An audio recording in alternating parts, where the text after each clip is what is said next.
siya ay isang makapangyarihang salamangkero na nagsisilbing komandante sa hukbo ng Panginoong Demonyo at dahil sa kanyang kakayahan at lakas, siya ay naging mahalagang miyembro ng hukbong demonyo. Subalit may isang problema kung saan siya pala ay isang tao, at sa isang digmaan ang buong tropang orc ay nakapasok sa mga pader ng kastilyo dahil sa mga maayos na nakalagay na pampasabog malapit sa base ng pader, at ang bida natin ang gumawa nito. Habang nangyayari ito, pinapanood niya mula sa itaas kasama ang pinuno ng orc na labis na nasiyahan sa resulta ng pagsalakay ng kanyang mga tropa matapos sundin ang kanyang payo. Gayunpaman ay hindi siya nagulat sa kinalabasan dahil ang tagumpay ay halos tiyak na, nang mailagay siya sa pamamahala sa operasyong ito. Sa loob ng bakuran ng kastilyo ang mga tao at demonyo ay naglalaban ng matindi, ngunit mas mahusay na nakahanda ang mga demonyo upang manalo dahil sa kanilang likas na lakas kaya't ang mga sundalong tao ay pinapatay. Habang nangyayari ang lahat ng ito, ang kapitan ng hukbong tao ay nasa itaas ng kastilyo at pinapanood ang kanyang mga tauhan na namamatay isa-isa mula sa kamay ng kalaban, at sa bintana ay marahil ay pinagsisisihan niya ang araw na nagpasya siyang maging isang kabalyero.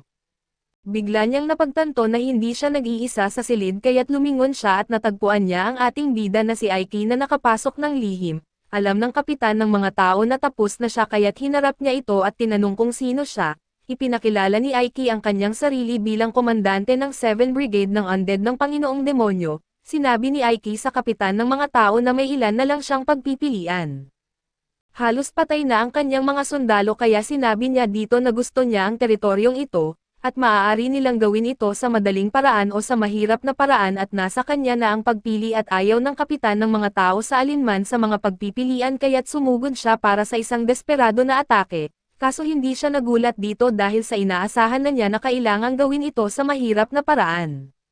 Mabilis siyang nagcast ng isang spell na tumama sa kapitan ng mga tao at pinapabagsak ito. Si Aiki ay opisyal na nanalo sa digmaang ito subalit nang pumasok ang pinuno ng orc sa silid upang batiin siya sa kanyang tagumpay, at habang ang karaniwang gagawin ng isang demonyong komandante sa puntong ito ay patayin ang lahat ng natitirang miyembro ng hukbo, kaso may iba pala siyang plano. Inutusan ni Aiki ang pinuno ng orc na magbigay ng paunang lunas sa kapitan pati na rin sa anumang sumukong sundalo. Siya ay pinapanood ng isang mangkukulam sa pamamagitan ng kanyang kristal na bola at nagulat siya, na nakaya ni Aiki na makuha ang kastilyo ng arsenal gamit lamang ang isang brigade at isang linggong paghahanda. Kaya't interesado siya sa potensyal na ipinapakita ni Aiki at pagbalik sa kastilyo. Gumawa si Aiki ng barrier sa paligid niya para maiwasan ang pagiging bantayan pa at nang magkaroon na siya ng privacy, iniisip niya na nakaramdam siya ng guilt sa pananakit sa maraming tao kahit na kinakailangan ito para manalo sa labanan.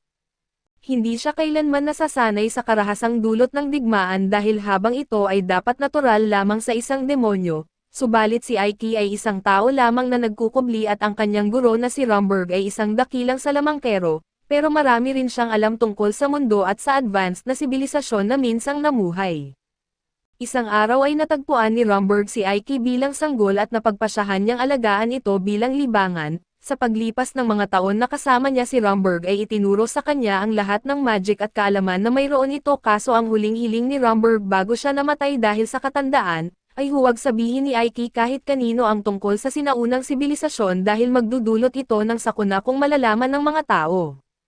Isa pang bagay na hiniling ni Romberg kay Aiki ay huwag niyang hayaang makita siya ng iba ng walang balabal o maskara, dahil kung malaman na siya ay tao ay hindi siya patatawarin ng Panginoong Demonyo at mula noon ay hindi na tinanggal ni Aiki ang kanyang maskara, kahit ngayon ay nagagawa lang niyang tanggalin ito dahil sa makapangyarihang barrier na itinatag niya sa paligid ng silid.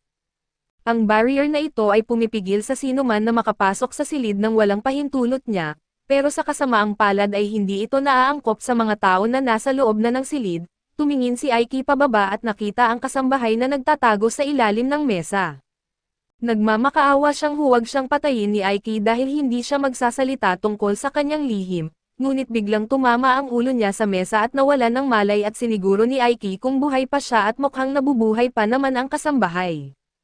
Pero talagang hiniling niyang hindi ito nangyari dahil nagawa niyang itago ang kanyang pagkakakilanlan sa loob ng mahigit 20 taon, bakit kaya ang unang taong makakaalam ng kanyang lihim ay isang clumsy na kasambahay? Biglang kumatok ang pinuno ng orc sa pinto dahil gusto niyang makipag-usap kay Aiki kaya't kailangang harapin ni Aiki ang problema sa kasambahay mamaya at sa labas. Sinabi ng pinuno ng orc kay Aiki na nagawa nilang sakupin ang kastilyo ng matagumpay, pero nagtataka siya kung bakit pinapayagan ni Aiki na mabuhay ang maraming tao. Sinabi niya na hindi naman ito problema, dahil ang bagong Panginoong Demonyo ay hindi naman partikular na nagmamalasakit sa dami ng kanilang napatay at ang importante ay nagawa nila ng maayos ang trabaho. Naiintindihan ito ng orc pero siya at ang iba pa ay umaasa na papatayin ang lahat ng tao at susunugan ang nayon hanggang sa mawala. Ngunit tinanong ni Aiki kung ano ang layunin ng paggawa nito, lalo na kung papatayin nila ang lahat ay wala nang matitirang magbabayad ng buwis at ang arsenal ay isang trading na lungsod. Kaya sino ang gagawa ng lahat ng kalakalan kung papatayin nila ang lahat ng tao? Biglang nakasalubong ni Aiki at ng orc ang ilang tao na nais makipag-usap kay Aiki. Sinimulan ng orc na sigawan sila dahil sa kanilang lakas ng loob na direktang makipag-usap dito, pero sinabi niya na ayos lang at tinanong ang pinuno ng nayon na magsalita. Tinanggap ng pinuno na ang bayan ay nasa ilalim na ng kontrol ng hukbong demonyo, kaya't gusto niyang malaman kung magkano ang inaasahan nilang bayad sa buwis sa Panginoong Demonyo at sinabi ni Aiki na maaari nilang bayaran ang karaniwang halaga na lagi nilang binabayaran, pero nilinaw niya na kung sino man sa kanila ang lalaban sa Panginoong Demonyo para sa anumang dahilan ay walang awang mapaparusahan. Biglang napansin ni Aiki na may mali at ilang sandali pa, siya ay na-teleport sa isang madilim na silid na may isang higanteng halimaw na nakatayo sa likuran niya na may masasamang intensyon. Tumalon si Aiki palayo upang maiwasan ang paparating na atake at mukhang hindi ito ang unang beses na nangyari, dahil nagrereklamo siya sa mangkukulam na hiningi niya na huwag siyang tawagin ng biglaan na ganito. Dahil naroon na siya, nagpa siya si Aiki na talunin ang halimaw gamit ang kanyang tungkod upang mag-cast ng makapangyarihang spell at winasak niya ang golem sa isang suntok. Na-impressed ang mangkukulam sa kakayahan ni Aiki dahil kampante siya sa lakas ng golem na iyon. Sa wakas ay nalaman natin na ang pangalan niya ay Sappho, ang dating nakatataas ni Aiki sa hukbong demonyo at ang tanging demonyo na nakakaalam na siya ay tao. Hiniling ni Aiki na sa susunod ay magpadala na lang siya ng mensahero kung gusto niyang makipag-usap, pero natutuwa si Sappho na gulatin siya gamit ang teleportation. Tanggap ni Aiki na kailangan niyang patuloy na harapin ang kalokohan ni Sappho. Kaya't tinanong niya kung bakit siya tinawag at sinabi ni Sappho na hindi ito dahil sa laban sa arsenal dahil ang kanyang mga paboritong alagad ay maaaring nagulat ng lahat ng kailangan niyang malaman tungkol sa labanan. Kontento si Sappho sa kung paano kinontrol ni Aiki ang lungsod at kung paano niya pinili na iligtas ang mga tao, ngunit nagtataka pa rin siya kung bakit siya tinawag at kaya't sinabi ni Sappho na nais siyang makita ng personal ni Darkoten at ito ang Panginoong Demonyo. Nagulat si Aiki sa balitang ito dahil siya ang magiging unang komandante ng brigade na magkakaroon ng ganitong karangalan. Nagtataka pa rin siya kung bakit nais siyang makita ni Darkoten at iniisip ni Sappho na marahil ay dahil sa kahangahangang nagawa ni Aiki na masakop ang arsenal sa loob lamang ng isang linggo. Kaya't dadalhin siya ngayon ni Sappho sa kastilyo ng Panginoong Demonyo. Hindi inaasahan ni Aiki na aalis sila agad pero ipinatong niya ang kanyang kamay sa balikat ni Sappho at nag-teleport sila papunta doon. Samantala ay bumalik na sa malay ang kasambahay sa kastilyo at bumangon siya at sinubukan na umalis, ngunit natuklasan niyang siya pa rin ay nakulong sa loob ng barrier ni Aiki at alam niyang hindi niya magagawang makalabas sa ganitong barrier. Habang tumitingin-tingin sa paligid ng silid, nakita niya ang isang plato ng pagkain at isang note na iniwan ni Aiki at sinulat niya na kainin niya ang pagkain at hintayin ang kanyang pagbabalik. Sinunod ng kasambahay ang utos at dahil sobrang sarap ng pagkain ay sinunggaban niya ito. Samantala, si Aiki at Sappho ay dumating na sa kastilyo ng Panginoong Demonyo at ang malakas na usok na nakapaligid sa kastilyo ay bahagyang nakakaapekto kay Aiki dahil siya ay tao, pero pinilit niya ito at patuloy na naglakad papunta sa kastilyo. Sa pintuan ng kastilyo, may mga gwardya na nakaposte kaya tinanong ni Aiki si Sappho kung sinisiyasat ba ng mga gwardya ang lahat ng pumapasok sa kastilyo. Binanggit ni Sappho na totoong ang ini-inspeksyon nila ang lahat ng pumupunta rito. Nag-aalala si Aiki dahil malalaman agad ang kanyang pagkakakilanlan kapag pinahubad sa kanya ng gwardya ang kanyang maskara.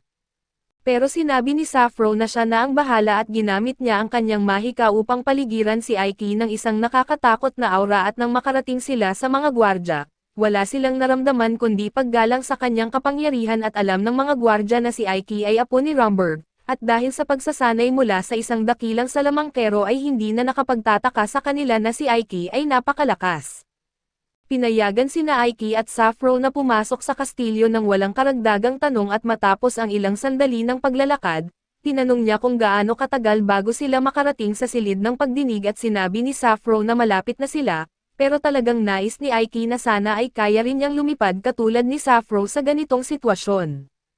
Palagi siyang naiinggit sa kakayahan ni Sappho sa flight magic, at kahit na kaya niyang gamitin ang spell ay wala siyang masyadong kontrol tulad ni Sappho kaya't ang pinakakaya niyang gawin ay tumalon ng napakataas gamit ito.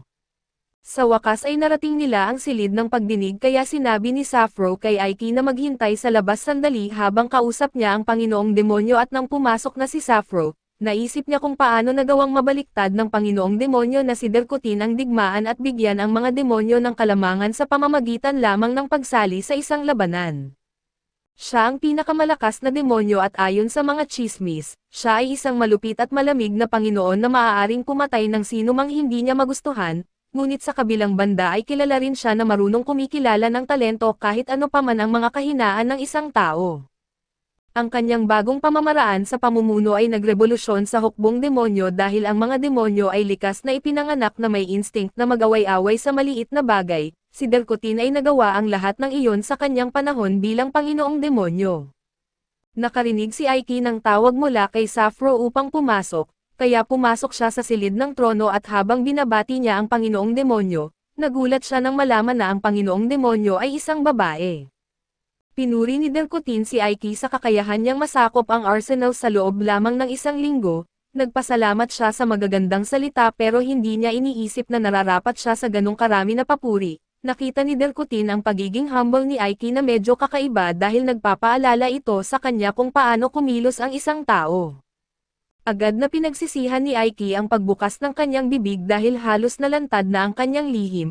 Mabuti na lang at nakabawi si Sappho para sa kanya at ipinaliwanag na pinalaki si Aiki ng dakilang salamangkero na si Rumberg, nakilala sa kanyang pagiging humble kaya't doon natutunan ni Aiki ang pagiging humble. Iniisip din ni Sappho na maaaring mas matalino si Aiki kaysa sa una niyang inaakala kaya't pinili nitong huwag patayin ang mga tao kahit na nasakop na niya ang arsenal. Ngunit ngayon ay pinagsisisihan ni Aiki na hindi niya pinatay ang mga tao tulad ng isang karaniwang demonyo dahil nagdudulot ito ng hindi kanais-nais na pansin sa kanya.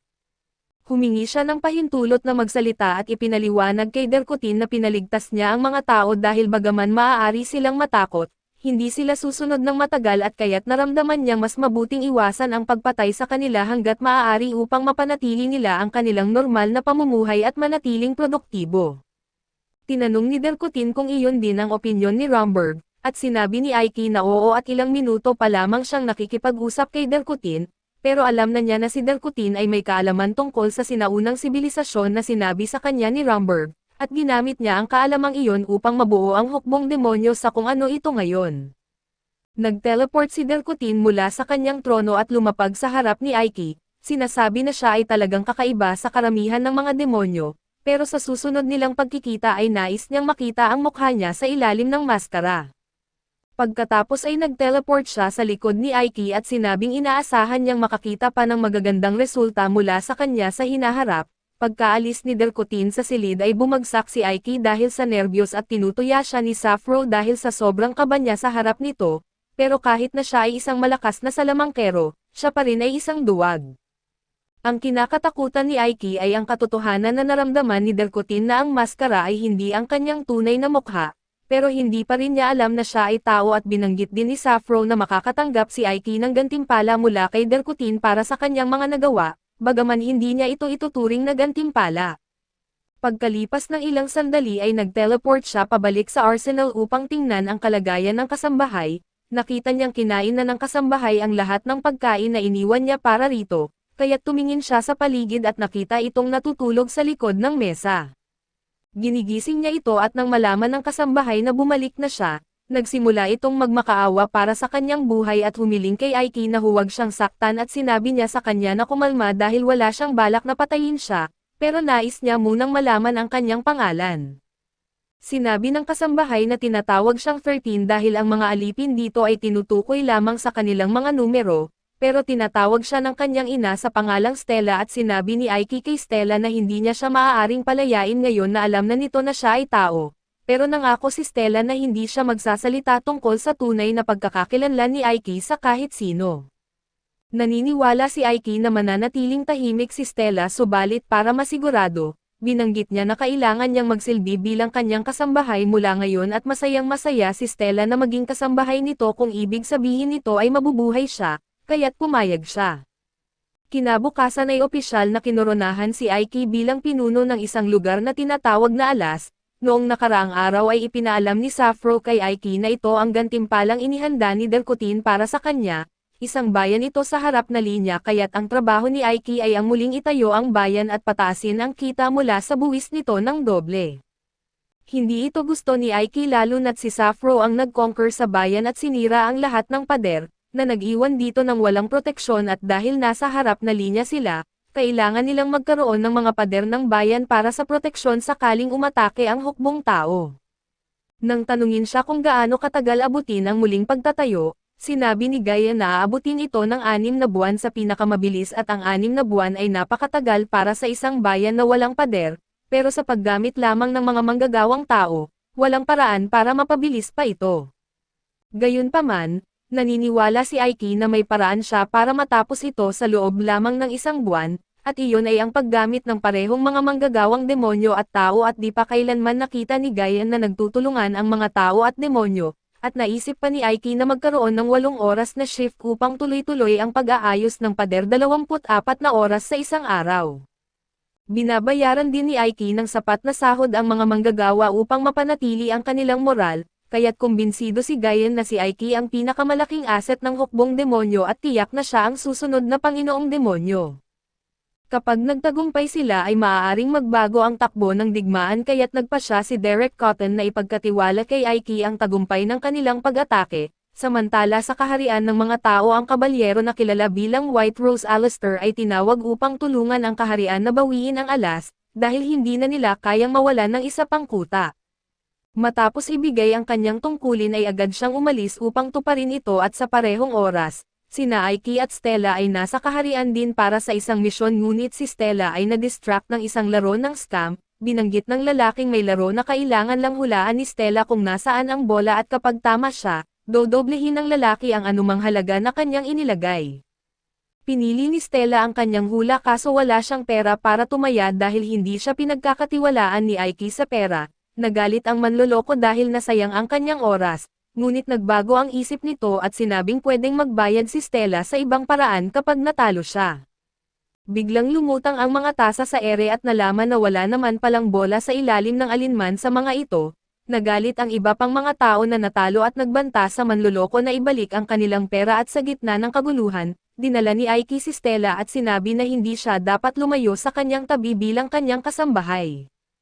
Nagpaliwanag si Stella at humingi ng paumanhin dahil curious lang siya. Napansin din niya na bago ang suot ni Aiki kaya't ipinaliwanag nito na sila ay nasa isang misyon upang magmanman sa kaaway, kaya hindi siya pwedeng mag-disguise bilang demonyo.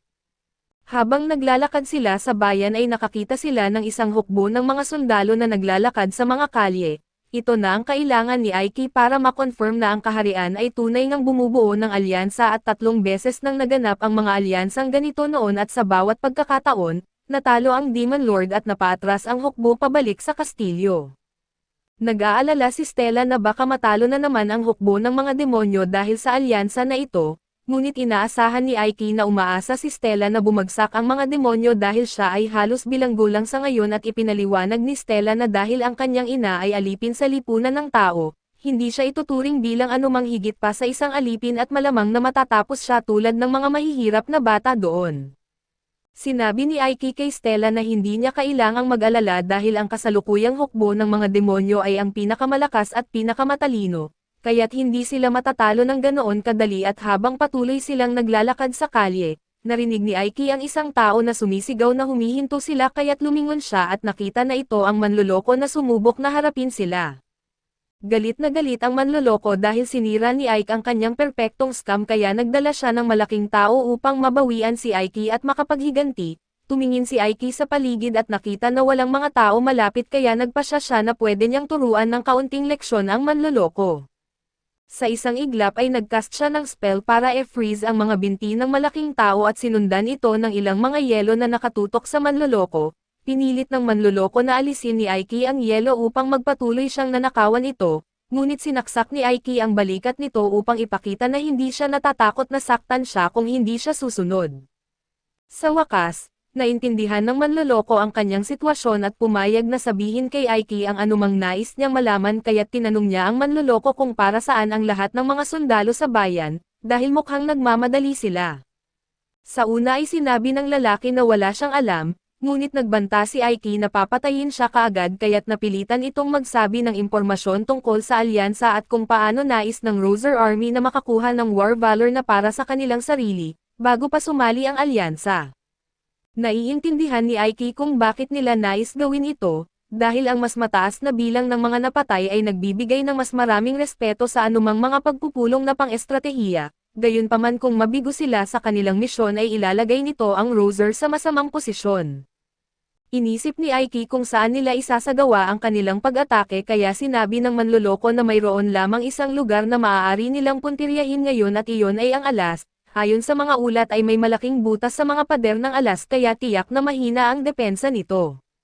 Ngayon ay malinaw na kay Aiki ang sitwasyon at dahil nakakuha siya ng mahalagang impormasyon mula sa manloloko, iniwan na niya ito subalit hindi naman niya sinabi na aalisin niya ang yelo at pagbalik nila sa opisina ni Aiki, umupo siya sa kanyang mesa upang tapusin ang ilang mga papeles at dinalhan siya ni Stella ng tsaa upang makapag-relax. Biglang pumasok ang isang demonyong babae sa silid at nagtanong kung nasaan si Aiki sa nakalipas na mga oras, dahil sa labis siyang nag-aalala at kalma namang ipinaliwanag niya na abala siya sa pagmanman sa kaharian ng Roser, ngunit hindi ito nakapagpagaan ng pakiramdam ng babae kaya't sinimulan niyang komprontahin si Stella at tanungin kung bakit may tao sa tabi ni Aiki. Ipinakilala ni Stella ang sarili bilang kasambahay ni Aiki kaso minaliit lang siya ng babae at tinawag na pangit. Nag-alok din siya na maging kasambahay ni Aiki sa halip at nagagalit na si Stella kaya't sinabi niya sa babae na alisin ang mga kamay niya kay Aiki dahil pagod na ito para makipag-usap.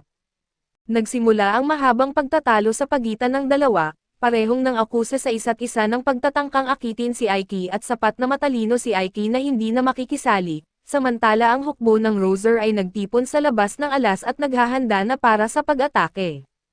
Nagtataka sila kung bakit halos walang mga gwardya malapit sa mga pader ngunit ipinapalagay nilang dahil ito sa kakulangan ng lakas tao para epektibong ipagtanggol ang kanilang kuta. Agad nilang ipinaalam kay Alistair na natapos na nila ang mga paghahanda para sa pag-atake at handa na silang magpaputok sa kanyang utos kaya't iniutos ni Alistair na magpaputok. Ngunit agad na lumitaw ang ilang mga kalansay na sundalo mula sa lupa at pinapalibutan ang puwersa ni Alistair. Naghanda ang mga sundalo na ipagtanggol ang kanilang mga kasangkapang pambakod dahil sa palagay nila ay hindi sila kaya ng mga kalansay na ito, ngunit bigla na lang isa sa mga sundalo ang tinamaan ng bala mula sa kung saan at nagsimula nang bumagsak ang lahat para sa mga tao. Nakita ni Alistair na wala na silang paraan para manalo sa laban na ito kaya't iniutos niya ang agarang pag-urong. Sina Aiki at Jiran ay nanunood ng lahat mula sa itaas ng pader at pinuri si Alistair sa matalino na desisyon na mag-urong. Ang tanging dahilan kung bakit sila nagtagumpay ay dahil sa misyon ni Aiki na magmanman. Gayunpaman habang hindi nila napapansin, isang mamamatay tao ang nakalapit sa likuran ni Aiki at binaril siya ng palaso sa likod, dahilan upang siya ay bumagsak at mawalan ng malay. Samantala ang general ay kaka-inform lang na si Alistair ay napilitang umurong mula sa laban dahil sa hindi inaasahang mga pangyayari. Sinubukan ng sundalo na ipaliwanag na naghanda ng ambush ang hukbo ng mga demonyo bago pa man sila dumating, ngunit hindi ito tinatanggap ng general at iniutos na ikulong si Alistair dahil sa pagkatalo. Napagtanto ng sundalo na maling hakbang iyon kaya't sinubukan niyang ipaliwanag na si Alistair ay isa sa pinakamahuhusay na commander ng kaharian, at ang paglalagay sa kanya sa kulungan dahil sa isang pagkatalo ay makakasira lamang sa moral ng mga sundalo at makakaapekto sa kanilang mga susunod na laban. Subalit walang pakialam ang general at iginigiit na si Alistair ay dapat parusahan dahil sa pagkabigo sa misyon. Balik sa alas ay nagising si Aiki sa kama matapos makarecover mula sa kanyang sugat, ngunit nakita niyang katabi niya si Sappho na natutulog kaya marami siyang gustong itanong.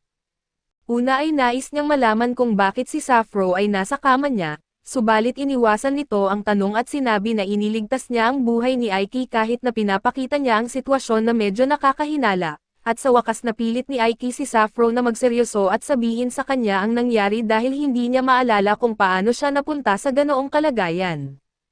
Ipinaalam ni Sappho kay Aiki na pinagaling niya ito matapos siyang tamaan ng palaso sa likod. Ito ay isang malubhang pinsala kaso dahil sa kanyang pagpapagaling ay wala na dapat na peklat ngayon. Pagkatapos ay binanggit ni Sappho na ayon sa mga ulat ay wala ni isang tao ang napatay sa pag-atake. Alam niya na umiiwas si Aiki sa pagpatay ng tao kung hindi kinakailangan, ngunit maaaring pagdudahan siya muli ng Demon Lord kung patuloy siyang kikilos ng ganito at naiintindihan ni Aiki ang punto ni Sappho, pero sinusubukan niyang makahanap ng paraan para mabuhay ng magkasama ang mga tao at mga demonyo nang hindi kailangan lumaban. At ang walang saysay na pagpatay ay makakasira lamang sa kanyang mga plano. Iginagalang ni Sappho ang dedikasyon ni Aiki na maghanap ng kapayapaan sa pagitan ng mga lahi, kaya't iniwan na muna niya ang paksa at sinabing magpahinga muna si Aiki dahil siya pa rin ay tao lamang. Pagkaalis ni Sappho ay tiningnan niya ang palaso na ginamit para tamaan siya at ayon sa sinabi sa kanya, tinamaan siya mula sa likuran kaya't ibig sabihin ay mayroong nakapasok sa kastilyo para puntiryahin siya, o ito ay isang pagtataksil mula sa isang malapit sa kanya. Biglang may narinig na katok si Aiki sa pintuan kaya't sinuot niyang muli ang kanyang skeleton mask bago pumasok sina Stella at Lilith upang tignan siya. Pareho silang nag-aalala kay Aiki at patuloy pa rin silang nagtatalo kung sino sa kanila ang makakaakit kay Aiki. Binanggit ni Lilith kay Stella na lumayo kay Aiki habang siya naman ay napayakap sa braso nito. Gayunpaman ay gusto rin ni Stella na mapalapit nito kaya't siya at si Lilith ay muling nag-away at sa kabutihang palad, dumating si Jeren upang iligtas sila at mabilis na hinawakan si Lilith bago ito itinapon palabas ng silid at nilock ang pinto. Nagsimulang magingay si Lilith at humingi na papasukin siya, kaso alam ni Jeren na talaga namang nakakainis si Lilith kay Aiki kaya't pinanatili niya itong nasa labas. Nagpasalamat si Aiki sa kanya para sa tulong at humingi ng pabor dahil gusto niyang malaman kung nasaan si Alastor ngayon. Nangako si Jeren na alamin ito at matapos ang ilang oras ng pagsasaliksik, ipinagbigay alam kay Aiki na si Alastor ay nakakulong dahil sa kanyang pagkabigo na bawiin ang alas at ito ay dapat na isang simpleng lihim na misyon upang makipagkita kay Alastor. Subalit sa kasamaang palad ay sinundan siya ni Lilith at sinimulang balon si Aiki na ang mga tao ay maaaring maging marahas minsan kaya't hindi ligtas na pumunta roon ng personal. Iniisip ni Aiki na magiging maayos siya dahil may nais siyang itanong kay Alastor ng personal, pero hindi niya rin maalala na sinama niya si Lilith at binanggit nito na magiging mas interesante kung magkasama silang dalawa at pagkatapos ng misyon, maaari silang magsaya at bukod pa rito ay sumama si Stella sa kanya sa huling misyon kaya't patas lang na sumama siya ngayon. Ayaw ni Aiki makipagtalo kaya't pinayagan niya si Lilith na sumama, ngunit kailangan niyang makasabay sa kanya at sa wakas ay nakarating sila sa harap ng gate ng bilangguan at hindi mukhang mahigpit ang pagbabantay kaya't naniniwala si Lilith na kaya niyang makapasok ng mag-isa. Pinigil siya ni Aiki at sinabi na ayaw niyang magdulot ng gulo kaya't nais niyang makapasok at makalabas ng mabilis at mapayapa hanggat maaari, pero sa oras na iyon ay napabagsak na ni Lilith ang mga gwardya at pumasok sila at nakita nilang mas malaki ang lugar kaysa inaasahan kaya't maaaring matatagalan bago nila mahanap ang selda ni Alastor. Ngunit may mas magandang ideya si Lilith at binugbog ang warden ng bilangguan upang makuha ang susi at malaman kung saan ikinulong si Alastor. Ayon sa warden si Alastor ay nasa itaas na palapag at habang papunta na sina Aiki at Lilith pataas, dumating ang iba pang mga gwardya dahil sa ingay na narinig nila mula sa warden kanina. Iginiit ni Lilith kay Aiki na magpatuloy na siya habang haharapin niya ang mga gwardya. Bago umalis ay pinaalalahanan niya si Lilith na ayaw niyang may hindi kailangang madugong insidente at nangako si Lilith na hindi papatay ng sinuman. Ngunit habang paalis si Aiki ay narinig niya ang mga sigaw ng mga gwardya sa sakit dahil sa nabali na mga buto. Pinabayaan muna ito ni Aiki at nagpatuloy pataas ng hagdan hanggang sa makarating siya sa dapat na selda ni Alastor, kaso nabigla siyang makitang walang laman ito at biglang may batang babae na sumugod mula sa likod at sinubukan na saksakin si Aiki, ngunit nagawa niyang iwasan at pinapabagsak ang batang babae. Agad niyang napagtanto na ang batang babae ay si Alastor kaya't bumangon siya at sinabi na may nais siyang itanong, nais niyang malaman kung siya ba ang nagpadala ng mamamatay tao sa kastilyo upang patayin siya sa huling laban dahil kung hindi si Alastor, ibig sabihin nito ay may traidor siya sa kanyang hanay. Sa halip na sumagot kaagad, lumapit si Alastor kay Aiki at tinanong kung talaga bang siya ay isang demonyo dahil hindi siya mukhang isa sa mga ito. Sinubukan na maging baliw ni Aiki kaso habang papalapit ang mga gwardya pataas ng hagdan upang hulihin siya, na-distract si Aiki kaya't sinamantala ni Alastor ang pagkakataon upang itutok ang kanyang kutsilyo sa leeg ni Aiki at nais niyang malaman kung tao ba talaga si Aiki o hindi kaya't kahit nagsisimula nang lumapit ang mga gwardya sa kanya, tumanggi siyang umalis hanggat hindi siya nakakakuha ng sagot. Ayaw niyang gumalaw si Aiki kaso sinabi nito na hindi siya kikilos, pero hindi iyon nagpapigil sa kanya sa paggawa ng spell at bago pa man maintindihan ni Alastor ang nangyayari, sinabi ni Aiki na English o Spanish, at agad na nagyelo ang lahat sa kanilang kinatatayuan. Lumapit si Aiki sa mga gwardya at pinapalipad sila gamit ang isang wind spell, gayunpaman sa susunod na sandali, may isa pang gwardya na palihim na lumapit kay Aiki at sinubukan na mahampas siya ng kanyang mace. Nagawa ni Aiki na umiwas at nang ligtas na siya, gumamit siya ng Grabby Magic upang ipako ang gwardya sa rehas ng tulay at tuluyan na mabagsak ito sa kanyang kapahamakan, gayunpaman ay bumagsak si Mauri sa sahig kaya nagcast ng isa pang spell si Aiki upang mailigtas siya. Hindi maintindihan ni Alastor kung bakit ginagawa ni Aiki ang risk ng pagsasagip sa isang tao. Ngunit mas malaki ang pinsala sa tulay kaysa sa inaasahan ni Aiki at hindi pa rin makagalaw si Alastor, kaya't ang rehas sa ilalim niya ay tuluyang bumigay at siya ay nahulog sa kanyang kapahamakan. Kaso tulad ng naunang tao, niligtas ni Aiki si Alastor bago siya bumagsak sa lupa at lalong naguguluhan si Alastor dahil walang saysay para sa isang demonyo na iligtas ang kanyang buhay, ngunit binaliwala ito ni Aiki at nagpakilala ng maayos. Sinabi niyang siya ang komandante ng ikapitong hukbo ng Demon Lord at napagtanto ni Alastor na siya ang general na nagtanggol sa alas laban sa Beck Troops. Ginamit ni Ike ang katotohanan na siya ay isang demon commander bilang patunay na hindi siya maaaring maging tao, dahil hindi kailanman magiging bobo ang hukbo ng mga demonyo upang payagan ang isang tao na maging isang mataas na opisyal sa kanilang hukbo. Ngayon ay naniniwala na si Alastor na si Ike ay isang demonyo, kaya't inulit ni Ike ang kanyang tanong at tinanong si Alastor kung siya ang nagpadala ng isang assassin, ngunit matigas ang ulo ni Alastor at tumangging sabihin sa kanya kahit ano. Ipinagmamalaki niyang siya ay isang knight ng kaharian kaya mas pipiliin niyang mamatay kaysa magbigay ng anumang impormasyon na maaaring maging kapaki-pakinabang sa kaaway. Napagtanto ni Aiki na hindi niya makukuha ang mga sagot na hinahanap niya kaya lumapit siya kay Alastor at sinimulan gamitin ang mind-reading magic sa kanya.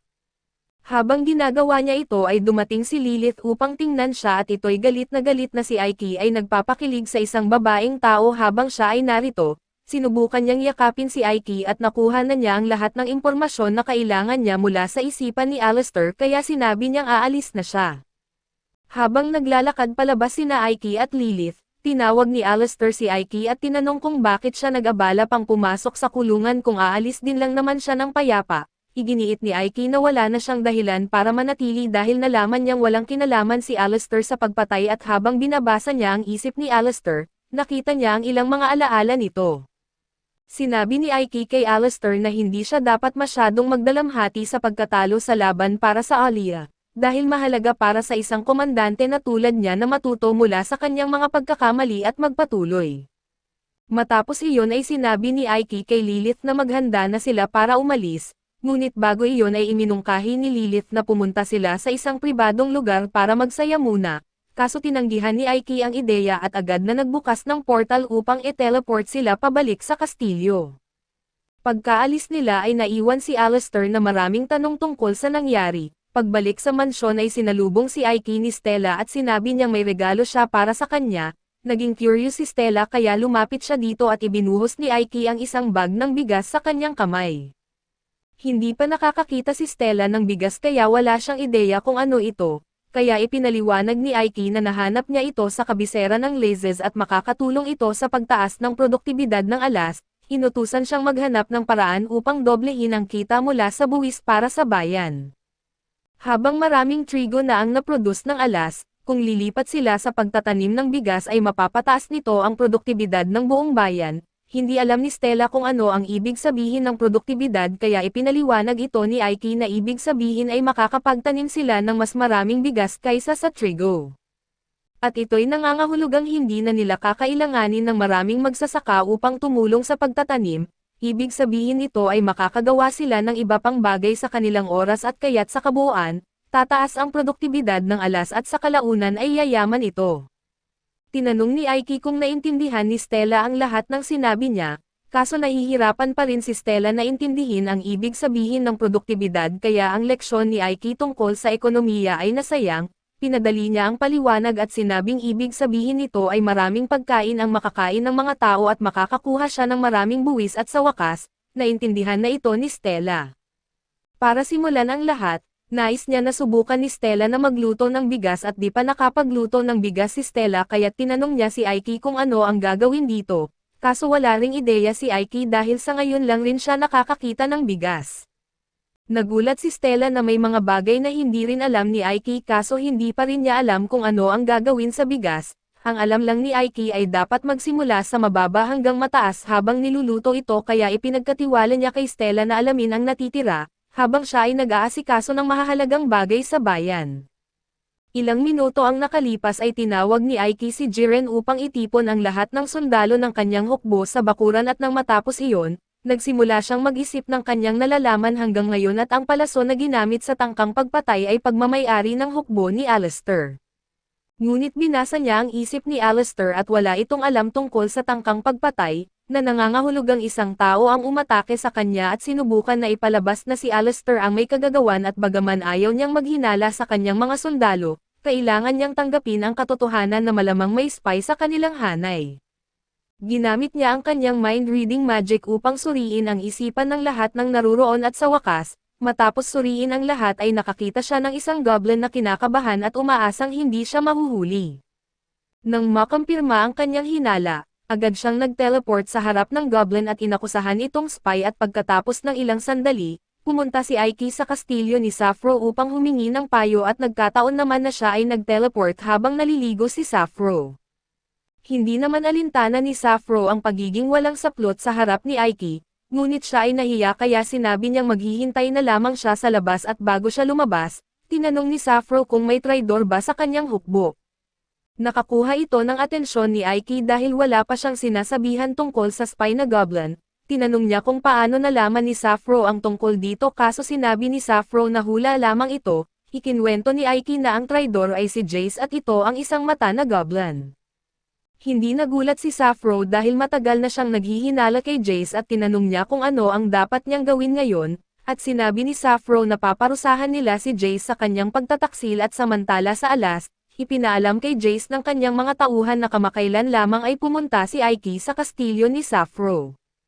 Hindi niya maintindihan kung paano naka-recover si Aiki nang mabilis matapos siyang barilin sa likod, may masama na balita pa, sinabi ng isa pang tauhan ni Jace na nawalan sila ng kontak sa kanilang spy sa hukbo ni Aiki.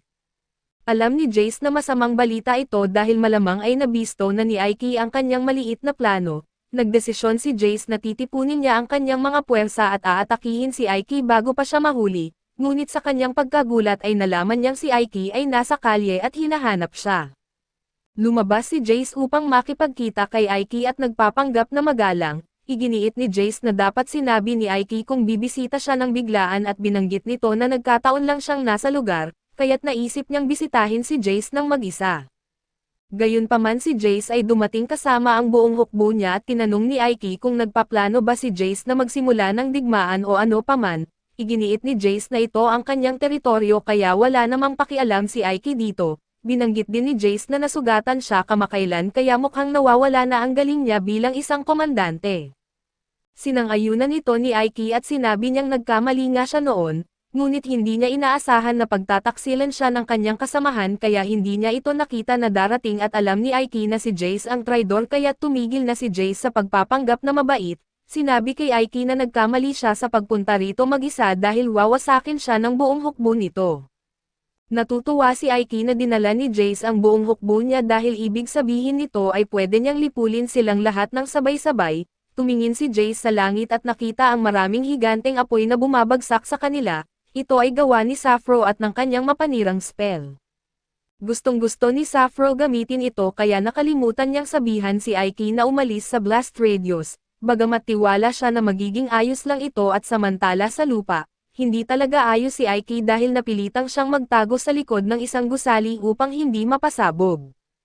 Sinabihan niya si Sappho na bawasan ang lakas ng kanyang pag-atake upang may pagpatayo nila muli ang bahagi ng lungsod, ngunit malinaw na binaliwala ni Sappho ang kanyang kahilingan dahil sobra-sobra ang lakas ng mga pagsabog. Matapos ang unang wave ng mga pagsabog, sinimulan ni Sappho ang ikalawang bahagi ng kanilang plano habang inutusan niya ang kanyang mga kalansay na sundalo na patayin ang lahat ng mga goblin na nakaligtas. Habang pinapanood ni Jace ang kanyang mga tauhan na namamatay ay agad na nag-teleport si Aiki sa likuran niya at binigyan siya ng pagpipilian, maaaring sumuko siya ngayon o sumuko siya kapag patay na ang lahat at sa kabila ng nakita niyang kakayahan ni Aiki, walang saysay na inutusan ni Jace ang kanyang mga tauhan na patayin ito. Gumamit si Aiki ng wind spell upang maitaboy ang dalawang umaatake sa harapan niya. Ngunit habang ginagawa niya iyon ay sinubukan ng isa pang goblin na saksakin siya sa likod at naghanda si Aiki ng shield upang protektahan ang kanyang sarili, pagkatapos ay inatake niya ang natitirang mga goblin gamit ang kanyang magic. Habang nangyayari ito, tumatakbo na si Jace dahil hindi niya talaga pinahahalagahan ang kanyang mga sundalo mula pa sa simula, ngunit bago siya makatakas ng tuluyan ay hinaharangan siya ng isa sa mga halimaw ni Sappho at kaya't napilitan siyang gumamit ng smoke bomb upang lituhin ito at magtago sa isang eskinita. Tumakas siya papasok sa isang portal at lumabas sa kagubatan at sigurado siyang nalinlang niya sina Aiki at Sappho, ngunit bago siya makalabas sa kanyang lihim na daan, binaril siya ni Aiki ng isang fireball. Tinanong ni Jace kung paano nalaman ni Aiki ang kanyang kinaroroonan dahil wala namang nakakaalam tungkol sa lihim na daang iyon maliban sa kanya, ipinaliwanag ni Aiki na sinusubaybayan niya si Jace gamit ang isa sa kanyang mga pamilyar. Hiniling ni Aiki kay Jace na sumuko agad dahil walang paraan para manalo o makatakas si Jace at sa halip na sumuko, nagdesisyon siya na atakihin si Aiki kaso ang kanyang mga suntok ay masyadong mahina upang makalusot sa shield spell nito. Kaya tinulak siya pabalik at si Jace ay binigkis ng mga magic vines at itinaas upang hindi siya makakatakas. Dito na tuluyang sumuko si Jace at inamin na talagang mataas ang pagtingin ng Demon Lord kay Aiki at sa kanyang palagay, maraming siyang talento at kaya't may alok si Jace na nais niyang magsanib puwersa sila ni Aiki upang agawin ang hukbo ng Demon Lord at ibalik ang dating kalagayan. Inireklamo ni Jace na bagamat likas na nagagalak ang mga demonyo sa pagsakop at pagpatay sa mga tao, ipinagbabawal ng Demon Lord na pumatay ng tao nang walang sapat na dahilan at maraming demonyo ang hindi sang-ayon sa pamamalakad ng Demon Lord, kaya't inanyayahan ni Jace si Ike na tulungan siyang pabagsakin ang Demon Lord dahil hindi siya karapat-dapat maging Demon Lord.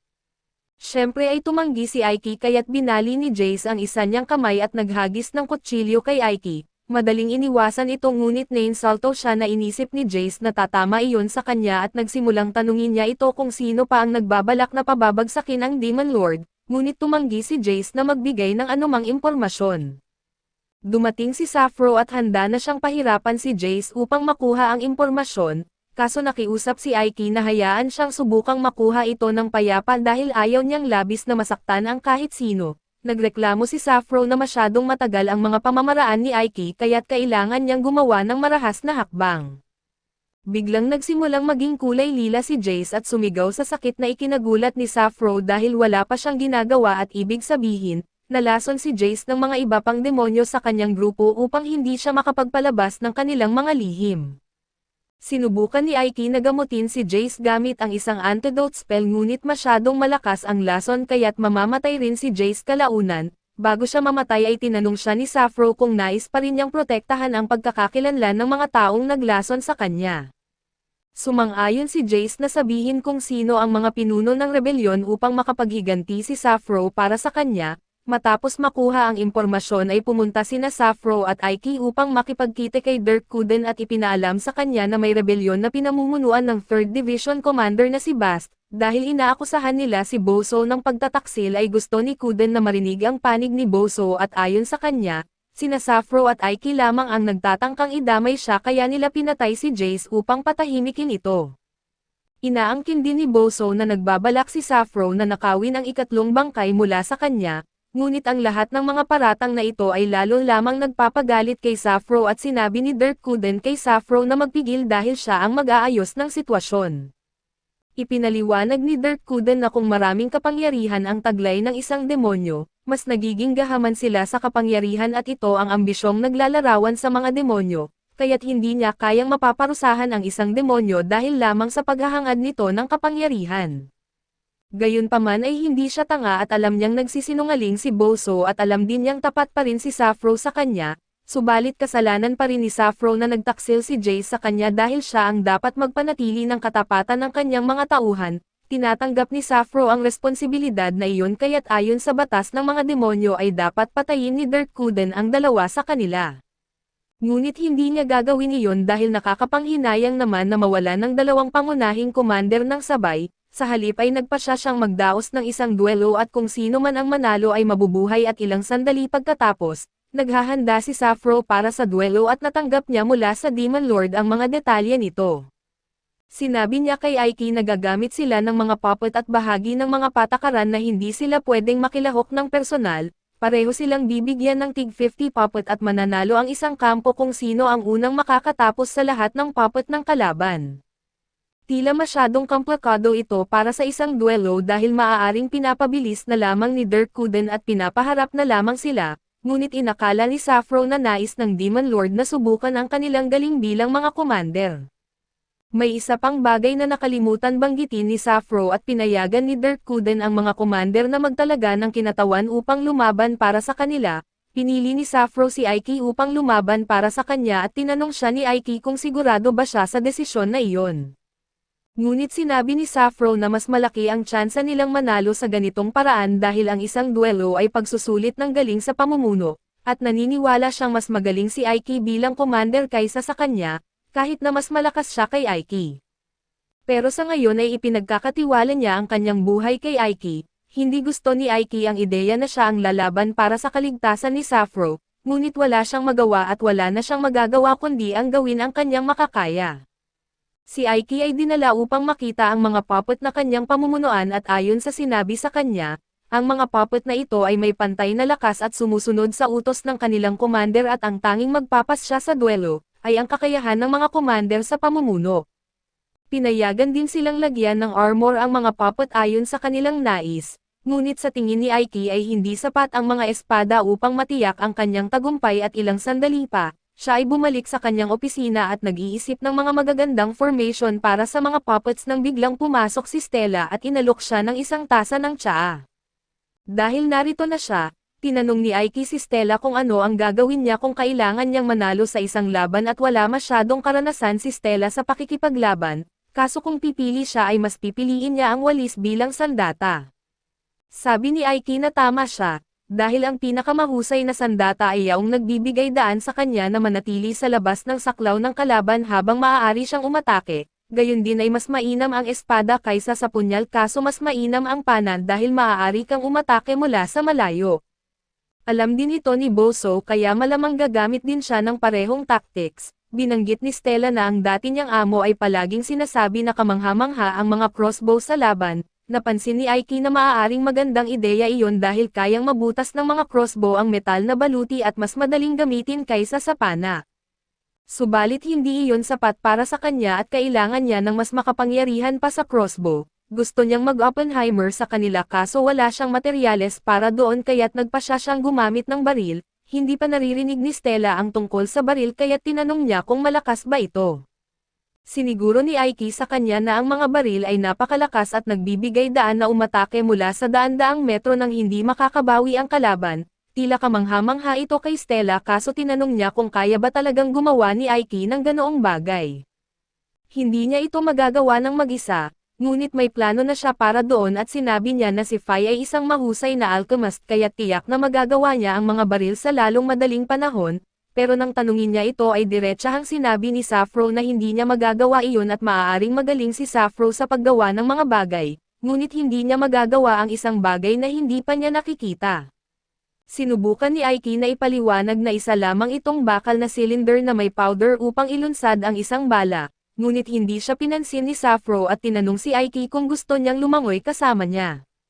Samantala si Boso ay katatapos lang na ipaalam na si Aiki ang papalit kay Sappho bilang commander, habang iniisip ng kanyang tauhan na baka natatakot sa kanya si Sappho at alam ni Boso na may plano si Sappho bagaman hindi niya alam kung ano iyon, ngunit sa ngayon ay sinabi ni Boso sa kanyang tauhan na labis siyang humanga sa espada na ginawa. Sinabi ng tauhan na ginawa ito gamit ang ngipin ng dragon at maaari siyang gumawa ng sapat upang armadahan ang lahat ng kanyang mga sundalo, kaso sinabi ni Baso na kakailanganin niya ng mas marami pa sa 50 espada para sa kanyang plano. Samantala ay katatapos lang lumabas ni Aiki sa pool kasama si Sappho, at hindi siya makapaniwala kung gaano kamahinahon si Sappho sa kabila ng kanilang sitwasyon at biglang may nagpadala ng quote ni Aiki sa kanya, kaya nagpasalamat siya sa tao na iyon kaso sa sandaling iyon ang laking gulat niya nang malaman niyang si DK Kuden ang nagpadala nito. Delikado ito para kay Aiki dahil hindi siya nakamaskara, ngunit naisip niyang kaya niyang mag-bluff para makalusot dahil baka hindi siya makilala ni Dirt Kuden. Ibinagsak ni Dirt Kuden ang isang bag sa lupa at sinabi kay Aiki na buksan ito. Nang gawin ito ni Aiki ay laking gulat niya nang makita ang mga boomsticks at alam ni Dirt Kuden na sinusubukan ni Aiki na makakuha ng mga ito kaya nag-abala siyang kunin ang mga ito para sa kanya. Sinubukan ni Aiki na itanggi ito dahil ayaw niyang malaman ni Dirt Kuden kung sino talaga siya, ngunit sinabi ni Dirt Kuden na walang silbi ang magsinungaling dahil alam na niya mula pa sa simula na si Aiki ay tao. Sinabi ni Rumberg kay Dirt Kuden ang lahat tungkol kay Aiki kaya alam na niya mula pa sa umpisa. Nagtanong siya kung bakit hindi siya pinatay kaagad ni Dirt Kuden kung alam na niya at sinabi nito na pinabayaan niyang mabuhay si Aiki para sa katuparan ng kanyang hangarin. Sinabi ni Dirt Kuden na nais niyang magtayo ng isang mapayapang mundo at para magawa iyon, kailangan niya ng maraming magagaling na tao sa kanyang tabi kaya't nais niyang tulungan siya ni Aiki sa kanyang hangarin. Sinabi niya na masaya siyang maglingkod sa kanya kaya't natuwa si Dirt Kuden at nag-teleport siya pagkatapos ng pag-uusap. Pagkatapos ay dinala ni Aiki ang mga baril kay Sappho upang makita niya kung ano ang mga ito. Sa wakas ay naintindihan ni Sappho kung ano ang mga baril kaya't tinanong niya kung paano gagawa ng mga bala. Binanggit ni Aiki na ito ay isang metal na bola kaya't nag-conjure si Sappho ng isa kaso ito ay masyadong malaki upang magamit bilang bala. Ipinaliwanag ni Aiki na kailangang maliit ito upang magkasya sa baril. Naunawaan ni Sappho ang kailangan niyang gawin kahit hindi niya gusto dahil nagkakaakni siya kapag gumagawa ng maliliit na bagay. Biglang may malakas na pagsabog kaso hindi nakaramdam ng anumang magic si Sappho. Ipinaliwanag ni Aiki na malamang nasanhi ito ng gunpowder. Lumabas si Fatina at sinabi kay Aiki na nagawa na niya ang powder na hinihiling nito kaya tinanong ni Aiki si Sappho kung tapos na siya sa paggawa ng mga bala at ang mga nagawa niya ay perpekto. Nais ni Aiki na gumawa pa siya ng 500 na bala at pumayag si Sappho ngunit ipinasa ang trabaho kay Fatina. Humingi ng paumanhin si Aiki kay Fatina dahil kakailanganin niyang gumawa ng powder at mga bala dahil ayaw gawin ni Sappho ang trabaho. Iginiit ni Fatina na sanay na siya dahil laging ipinapasa ni Sappho ang trabaho sa kanya at sa araw ng duelo, puno ng mga demonyo ang stadium na sabik na makakita ng aksyon. Nagsimulang kotsain ni Boso si Aiki dahil tanging mga kalasag lang ang ginawang armas niya sa kanyang mga puppet habang ang mga puppets ni Boso ay kompleto sa armor. Tinanong niya si Sai kung ano ang ginagawa ni Sappho at kung nagpaplano ba ito ng kung ano. Ngunit para sa kanya ay hindi na ito mahalaga dahil mananalo siya kahit ano pa ang mangyari. Ang kanyang mga puppet ay nababalutan mula ulo hanggang paa ng Damascus steel, na nangangahulugang walang espada o palaso ang makakatabla sa kanila at ito ay regalo sa kanya mula kay Duten, kaya naniniwala siyang kinakampihan siya nito sa duelo na ito. Hindi alam ni Aiki kung ano ang iniisip ni Dirt Kwoten sa pagbibigay sa kanilang dalawa ng ganitong kagamitan. Marahil gusto niyang maging patas ang laban o baka ito ay isang uri ng pagsusulit at anuman ang kanyang intensyon, maaari niyang tanungin ito pagkatapos niyang manalo sa laban. Opisyal na nagsimula ang laban at muling inanunsyo ang mga patakaran at bawat commander ay may 50 puppet, at ang sino mang makapagwasak ng lahat ng puppet ng kalaban ay i-declare na panalo habang ang natalo ay mamamatay.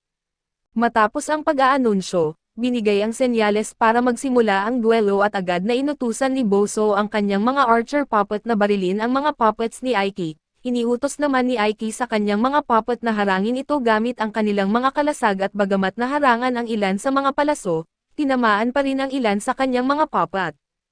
Pagkatapos nito ay inutusan ni Boso ang kanyang iba pang mga puppet na simulan ang kanilang pagsalakay, kung saan sinimulan nilang wasakin ang mga tropa ni Aiki habang tumatawa si Boso dahil si Aiki ay walang ginawa kundi ang magdepensa. Matapos ang ilang sandali ay marami sa mga puppets ni Aiki ang napatay, ngunit alam ni Dirketen na hindi pa natatapos ang laban at sa susunod na sandali, isang malakas na pagsabog ang umiingay sa arena habang sinisimulan ng natitirang mga puppet ni Aiki na iputok ang kanilang mga baril. Ngayong sinimulan na ni Aiki ang kanyang kontra-atake, hindi nagtagal bago nagsimulang mapabagsak ng kanyang mga puppet ang mga puppet ni Boso ng madali, at wala nang magawa si Boso at hindi niya alam kung bakit siya natatalo. Hindi nagtagal ang lahat ng mga puppet ni Boso ay bumagsak sa lupa at namatay at opisyal na natalo si Boso sa labanan. Bumababa ang Demon Lord mula sa kanyang upuan para ihatid ang masamang balita sa kanya at naghanda siya ng dalawang pagpipilian para kay Boso dahil mabait siya, kaya sinabi niya kay Boso na maaari niyang tapusin ang sarili niya o gagawin niya ito para sa kanya at hindi ito magiging madali. Gayunpaman, sinabi ni Boso na may naisip siyang iba kung sakaling matalo siya at kaya't sa susunod na sandali ay pinaputok ni Boso ang isang palaso sa likuran ni Darren. Hindi tulad ni Aiki nakita ito ni Darren at nahuli ang palaso bago ito tumama sa kanya. Ngunit ang hindi niya inaasahan ay ang nakakabit na high-power explosive sa palaso at bilang resulta ay sumabog ito at pagkatapos, nagpasabog si Boso ng isa pang serye ng mga pagsabog sa mga upuan, pinapatay ang isang bungkos ng mga manunood at pinahintulutan ang kanyang mga undead soul soldiers na pumasok sa arena, idineklara niya na siya ang magiging bagong Demon Lord mula ngayon.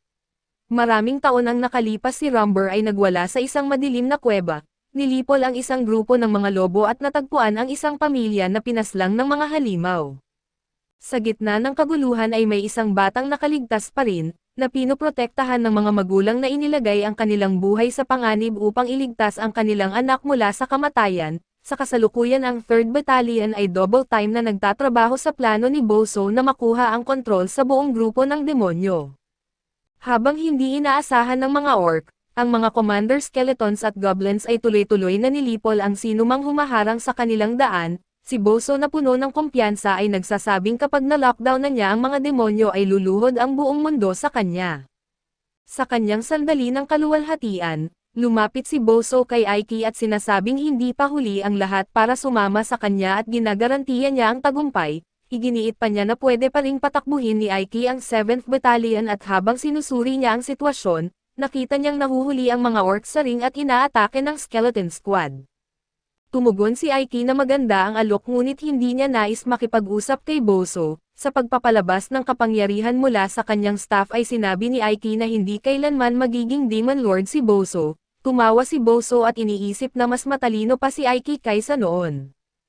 Habang nagsasalita siya ay papalapit na ang kanyang mga tauhan kay Aiki at inanunsyo ni Boso na ito na ang katapusan nila.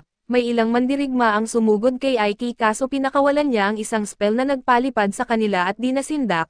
Patuloy na pinilit ni Boso si Aiki na magbitaw pa ng mas malakas na spell na kumitil sa mga sundalo. Isang skeleton ang nagtangkang itapon ang kanyang bungo kay Aiki kaso halos hindi ito nakaapekto sa kanya. Nang paikutin ng skeleton ang kanyang espada ay agad itong napigil at naharang ng isa pang spell at kahit na si Aiki ang nagpapatakbo ng labanan, nananatiling matatag ang 3rd Battalion sa ilalim ng utos ng kanilang leader.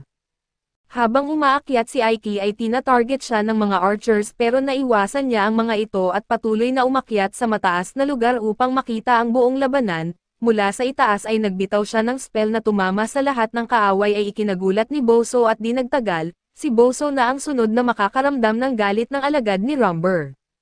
Lumipad patungo kay Boso si Aiki at nagbitaw ng isang spell na nagdulot ng malaking pagsabog at nang mawala na ang usok, tinignan ni Aiki ang kaguluhan at pagkawasak sa paligid niya na inaasahang nasa gitna si Boso. Kaso nang makita niyang gamulong ang ulo ni Boso sa lupa ay naglabas ito ng tawa at sinabing hindi pa natatapos ang lahat. Biglang lumitaw ang katawan ni Boso sa likuran ni Aiki upang umatake habang ang buong lugar ay pinaputukan ng mga pagsabog na winasak ang arena. Bahagyang naiwasan niya ang atake at habang nagiging isang sandstorm ang buong eksena, malinaw na ginawa ni Boso na hindi siya basta matitibag ng ganoon na galaw. Bilang pinuno ng Immortal Brigade, kailangan tandaan ni Aiki na si Boso ay isang dulahan at ang kanyang tropa ay mga undead at nang makita niya na muling bumangon ang mga kaaway pagkatapos bumagsak, alam niyang hindi nawawala ang kanilang intensity. Bumalik ang tropa ni Boso na may mas matinding apoy at ngayong pagkakataon, nagsimulang magtapon ang mga skeleton ng maraming eksplosibong bungo kay Aiki na nagulat siya at bukod pa rito, isang zombie goblin ang dahan-dahan na lumalapit kay Aiki kaya't kailangan niyang kumilos agad. Pinalamig niya ang braso ng kaaway at dinurog ito, pagkatapos ay pinahinto niya ang oras at tinanggal ang pinakamalapit na mga kaaway, ngunit patuloy pa rin sila sa pagdating at ayon kay Boso ay walang katapusan ang kanyang mga tropa at kahit gaano pa kalakas si Aiki bilang isang sorcerer, mauubos din ang kanyang mahika sa kalaunan.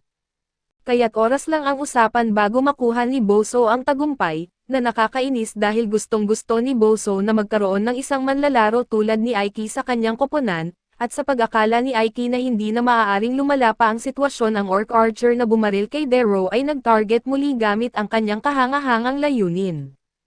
Tinamaan si Aiki ng isang eksplosibong palaso na nagdulot ng napakalaking pagsabog. Sa ilang himala o mabilis na reflex ay nagawa niya na protektahan ang kanyang sarili sa oras at magtayo ng isang magical barrier, ngunit ipinakita ng tama na ang kanyang buhay ay nakasalalay. Habang hinihingal, nagsimulang magpakita ng mga palatandaan ng pagkapagod si Aiki at ipinunto ni Boso na ang kaaway ay patuloy pa rin sa paglaban, pinapatunayan kung bakit siya ang namumuno sa Immortal Brigade at patuloy na iginiit ni Boso na ang paglaban sa kanya ay walang saysay. Sa kabilang banda, nagsimulang isipin ni Aiki na maaaring totoo ito kaya't kailangan niyang mag-isip ng paraan upang baligtarin ang sitwasyon bago pa lumala ang mga bagay. Habang sinusuri ang paligid, napansin ni Aiki na ang mga undead ay mga lumalakad na bangkay at ang kanyang dark magic ay hindi epektibo laban sa kanila, ngunit ang katotohanan na hindi sila nabubuhay ay nagbigay ng ideya sa kanya.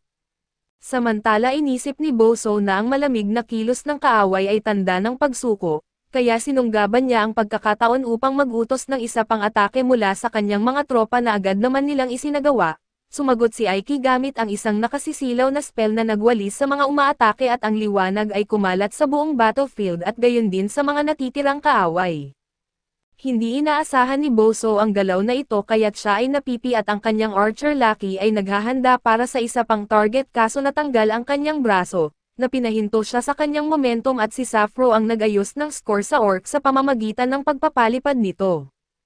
Hindi lang iyon, nagdala pa siya ng karagdagang tropa upang labanan ang 3rd Battalion at kabilang ang mga demonyong nasa kanyang utos na nagwasak sa mga kalaban at sinasakop ang battlefield. Gayon din ay pinangunahan ni Geron ang Goblin Battalions habang ginamit ni Lilith ang kanyang natatanging at mapang-akit na mga teknik upang matalo ang mga kaaway.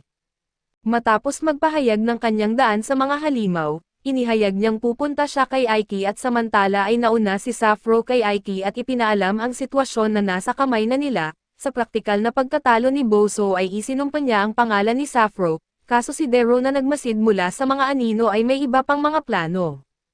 Pinaalalahanan siya na ang tunay niyang karibal ay si Aiki at habang papalapit si Sappho, binigyan niya si Boso ng pagkakataon para sa pagtubos sa pamamagitan ng pag-aalok ng isang one-on-one na laban kay Aiki at kung manalo siya, patuloy siyang mabubuhay. Sinunggaban ni Boso ang pagkakataon na iyon at nanumpa na pupunitin si Aiki ng walang arte. Naglaban ang dalawa at nagpaiklot ng alikabok at patuloy na iwinawasiwas ni Boso ang kanyang espada habang si Aiki ay nanatiling matatag sa kanyang magical na kalasag. Ngunit ang lakas ni Boso ay nagpalitaw ng mga bitak sa bahagi ng harang niya, na nagtulak kay Aiki na umatake ng mas matindi at sinabi ni Boso na nakatakda na ang kapalaran ni Aiki at sinisi siya kay Demon Lord na ginantimpalaan siya ng kamatayan matapos manalo sa digmaan. Upang tapusin ang laban ay pinalabas nito ang dark magic kay Aiki, na lumaban gamit ang isa pang maliwanag na spell na nagwalis sa mga undead troops at ngayong pagkakataon, nilamon ng liwanag ang dark beam ni Boso kasama na ang kanyang kamay. Nanunood ng mabuti si Sappho at nabigla siya dahil hindi niya alam kung kailan natutunan ni Aiki ang white magic. Sa kabila nito ay hindi man lang nabahala ang Demon Lord kay Boso at kahit na walang ulo, muling sumugod siya sa kanyang karibal na ngayon ay gumagamit ng white magic at ang lihim na sandata para manalo noon. Habang malungkot na nakatitig si Aiki sa isang nalalantang bulaklak, tinawag siya ng kanyang guro na si Rumber para sumali sa mga aralin sa mahika para sa araw na iyon at ipinakita niya ang kahanga-hangang talento mula pa noong simula at patuloy na nag-ensayo sa mga araling ito, bilang bahagi ng kanyang pang-araw-araw na gawain kasama ang tagapagbantay ng impyerno. Makalipas ang ilang panahon, tinanong ni Aiki kung mayroong spell para muling buhayin ang isang tuyong bulaklak. Ipinaliwanag ng matandang guro na ang white magic ang susi sa galaw na iyon at hindi nagsayang ng oras at humiling si Aiki na matutunan ang mahika na iyon. Ngunit sinabi ni Rumber na si Aiki ay isa ng demonyo kaya dapat siyang nakatuon sa mga sumpa at hindi sa white magic. Ipinaliwanag ni Rumber na ang paggamit ng white magic ay magpapataas ng kilay dahil ito'y tungkol sa pagmamahal at pag-aaruga sa iba, at hindi ito katanggap-tanggap sa mga demonyo.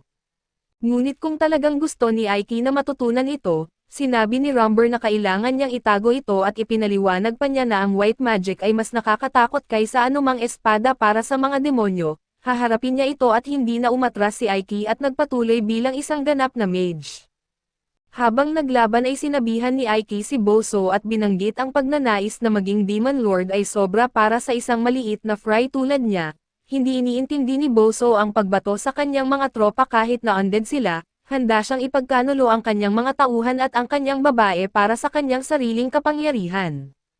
Alam ni Aiki na ito ang paraan ng demonyo. Ngunit ito rin ang dahilan kung bakit hindi niya hahayaang makatakas si Boso sa kanyang mga kasalanan at dahil ang isang pinuno ay hindi dapat tretuhin ng masama ang kanilang mga tao. Nagalit si Boso sa mga sinabi ni Aiki na parang kailangan niya ng kapatawaran mula sa isang tao na sa tingin niya ay wala namang halaga. Pinapalakas ng puot ay muli siyang umatake. Humingi ng paumanhin si Aiki sa kanyang lolo dahil kailangan niyang gamitin ang white magic at sa kanyang kaliwang kamay na kumikislap ng liwanag. Dumiretso si Aiki sa tiyan ni Boso at ang liwanag ay kumalat at nilamon si Boso hanggang sa siya ay maglaho. Pagkatapos ng laban ay tinanong ni Sappho kung natutunan ni Aiki ang galaw na iyon mula kay Rumber, at sinagot niyang oo at nang may pagkainip, itinuro ni Aiki na alam na niya mula pa noon ngunit iniwan pa rin siya sa unahan ng labanan. Tumawa si Sappho at sinabing sa kabila nito ay nanalo pa rin siya ngunit ngayon, ang Demon Lord ay nasa alanganin dahil wala nang mamumuno sa 3rd Battalion kaya ipinasa niya ito kay Aiki, ipinapaalam sa kanya ang kanyang desisyon habang siya ay umaalis. Dumating sina Lilith at Fatina upang purihin ang leader sa kanyang tagumpay at kaligtasan, kahit na puno ng inggit si Lilith dahil sa pagpapakita ng pagmamahal ni Jiren kay Aiki at pagkalipas ng ilang sandali, hinarap ni Sappho ang Demon Lord dahil inalis niya ang kanyang pangalawang commander sa kanyang squad. Bilang boss ni Aiki ay inaasahan ni Sappho na siya ang magdedesisyon para sa grupo at nagulat siya sa negatibong reaksyon ni Sappho, iniisip na magiging ayos lang siya sa desisyon kaso ayon sa logic niya na siya ang pinakamataas na pinuno, kaya siya ang may huling salita sa anumang desisyon. Dinala ni Dara si Aiki upang ipahayag ang kanyang mga saloobin at gumawa ng sariling desisyon. Matapos ang pag-uusap kay Dara ay tinuruan ni Sappho si Aiki dahil sa pagsisiwalat na siya ay tao sa Demon Lord at lalong nagalit si Sappho nang makita na hindi man lang nagpapakita ng kaba si Aiki. Binanggit ni Aiki na ang mga tao ay unti-unting nasasanay sa bagong Evilas, noong una ay hindi alam ng mga demonyo at tao kung paano magsama-sama, ngunit unti-unting nagbabago ito hanggang sa punto na lahat ng lahi ay nabubuhay ng magkakasundo, nagtutulungan para sa kabutihan at pagunlad ng komunidad na isang bagay na hindi naririnig noon. Pati ang pinakabata sa Evilas ay hindi na natatakot sa mga tinatawag nilang halimaw dati, at ang nangyayari sa lungsod ay tiyak na espesyal at mula pa noong unang araw ng paglilingkod kay Sappho, ipinahayag ni Aiki na ang kanyang pangunahing misyon ay lumikha ng isang mundo kung saan ang mga tao at demonyo ay maaaring mamuhay ng payapa. Sa sinabi niyang ito ay inalis niya ang maskara at humingi ng paumanhin sa kanyang mga ginawa, kaso nangako na marami pa siyang matututunan mula kay Sappho at bilang tugon ay ipinangako niya na gagawin ang Evilas na unang lugar kung saan parehong lahi ay maaaring mamuhay ng mapayapa. Pagkatapos umalis ni na Aiki at Sappho ay nagmuni-muni si Dara sa kanyang bintana sa lahat ng kanyang narinig. Ang eksena ay lumilipat kay Aiki na nakatayo sa mataas na bukid habang nakatingin sa lungsod. Lumapit si Stella na medyo malungkot at tinanong kung ano ang ginagawa niya doon, ipinaliwanag ni Aiki na nagsaliksik siya at nalaman niyang maaari nilang gamitin ang Norfolk system sa lupa at klima nila. Medyo nalilito si Stella at tinanong kung ano ang ibig sabihin noon, ipinaliwanag ni Aiki na ito ay isang pamamaraan upang magtanim ng maraming pananim nang hindi pinapahinga ang mga bukirin, hindi pa rin maintindihan ni Stella kaya't sinabi ni Aiki na maaari siyang kumain ng maraming singkamas na gusto niya. Nagustuhan niya ang tunog nito at sinabi ni Aiki na malapit na silang maging abala sa paglikha ng isang bayan kung saan ang mga tao at demonyo ay maaaring mamuhay ng masaya na magkasama. Sunod ay nakita natin ang hukbong tao na nakikipaglaban sa mga demonyo na sinusubukan na sakupin ang isa pa nilang bayan, at nanalo ng malaki ang mga tao. Pagkatapos ay lumipat ang eksena kay Aiki na gumagamit ng mahika upang magpadaos ng ulan sa mga bukirin. Ipinaliwanag niya na sa kasalukuyan ay nagtatanim sila ng trigo at pinapahinga ang mga bukirin, at pagkatapos ay nagtatanim ng damo para pakainin ang mga hayop na nangangahulugang matagal na bakante ang mga bukirin. Sa halip na iikot nila ang mga pananim ng barley, clover, trigo at singkamas upang mapanatili ang pagiging produktibo ng mga bukirin nang hindi kinakailangan ng pahinga, tinanong ni Stella kung maaari din bang kainin ang mga clover kaso sinabi ni Aiki na ang clover ay para sa mga hayop. Ipinangako niya na kung gagana ito, hindi gugutuman ang mga tao o demonyo at lahat ay nasabik dito at pagkatapos ay nasa kanyang pag-aaral si Aiki at dinalhan siya ni Stella ng tsaa, binati siya sa kanyang bagong titulo bilang pangalawang commander, ngunit tinanggal lang ito ni Aiki at sinabing hindi ito malaking bagay basta't kailangan lang punan ang posisyon. Biglang pumasok si Guyan na mukhang balisa at tinanong ni Aiki kung ano ang nangyari. Sinabi nito na may malaking problema at binanggit ni Stella kay Guyan na gamitin na ang bagong titulo ni Aiki. Biglang naalala ni Guyan ang promosyon nito at humingi ng paumanhin sa hindi pagtawag ng maayos at nagalok na tanggapin ang anumang parusa na gustong ibigay ni Aiki, kaso gusto lang niya marinig ang balita. Nahihirapang maalala ni Guyan kung ano ang kanyang sasabihin, kaya hinuhulaan ni Aiki na maaaring tungkol ito sa alyansa ng mga hari. Sa wakas ay naalala na niya at ipinaliwanag na ang hukbo ng alyansa ay nagsimulang kumilos kagabi at natalo ang pangalawang core na layuning sakupin ang Alisa. Binanggit ni Guyan na ang pangalawang core ay binubuo ng mga matatapang na mandirigma na bihasa lahat at hindi niya inasahan na matatalo sila ng ganoon kalala. Napagtanto ni Aiki na ang buong sitwasyon ay dahil sa pakikialam ng alyansa ng mga hari, at ang hindi alam ni Stella kung ano iyon. Ipinaliwanag ni Aiki na isa ito sa pinakamatandang kasunduan ng sangkatauhan, kapag ang hukbo ng Panginoon ng mga demonyo ay masyadong malakas para sa isang bansa na harapin, lahat ng mga bansa sa kontinente ay nagkakaisa upang labanan sila. Tinanong ni Guyan kung mayroong hukbo ng alyansa sa nakaraan at kinumpirma ni Aiki na nangyari na ito ng 3 beses dati at bawat pagkakataon, natalo ang hukbo ng mga demonyo at nang marinig ito ay nag-aalala si Guyan para sa kanilang kaligtasan. At sinabi ni Aiki na ang aalas ang malamang na susunod na target ng pansin ng alyansa.